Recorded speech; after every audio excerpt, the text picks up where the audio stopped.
এইজন জুবিন গাৰ্গক মই প্ৰথমবাৰৰ কাৰণে আৱিষ্কাৰ কৰিছিলো।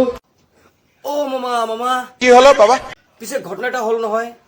কোনটো ঘটনা? ঘটনা মানে আজি 1.5 মাহ হৈ গ'ল আমাৰ জুবিন দাই ঢুকুৱালে। এই সিদ্ধাৰ্থ শৰ্মা আৰু শ্যাম কানু মহন্ত লৈ কেনে ছিংগাপুৰত মাৰি পেলালে। কিন্তু আজি অসমৰ ৰাইজৰ কুৰ মাজত জুই জ্বলি আছে, আপুনি আজিলৈকে ন্যায় দিব পৰা নাই। কিন্তু আজি মই ফেচবুকত দেখা পালো আপোনালোকৰ মন্ত্ৰী জয়ন্ত মল্লবৰা এইজন জুবিন গাৰ্গক মই প্ৰথমবাৰৰ কাৰণে আৱিষ্কাৰ কৰিছিলো। প্ৰথমবাৰৰ কাৰণে বোলে সি জুবিন গাৰ্গক আৱিষ্কাৰ কৰিছিলে। যোৱা এক মাহত যোনে যি পাৰে তাকে কৰি আছে।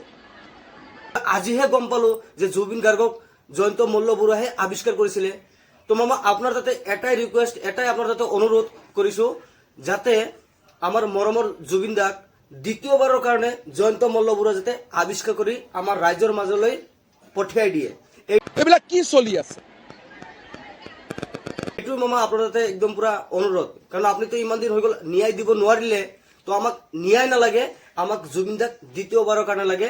আৰু এইটো আপোনাৰ তাতে একদম অনুৰোধ, ৰিকুৱেষ্ট যাতে জয়ন্ত মল্লবৰাই দ্বিতীয়বাৰৰ কাৰণে আমাৰ ৰাইজৰ মাজত জুবিন গাৰ্গক আৱিষ্কাৰ কৰি আমাৰ মাজত পঠায়। আৰু যদি জয়ন্ত মল্লবৰা যদি দ্বিতীয়বাৰৰ কাৰণে যদি জুবিন গাৰ্গক যদি আৱিষ্কাৰ কৰিব নোৱাৰে, তেতিয়াহ'লে আপুনি তাক কি কৰিব এবাৰ কৈ দিয়কচোন।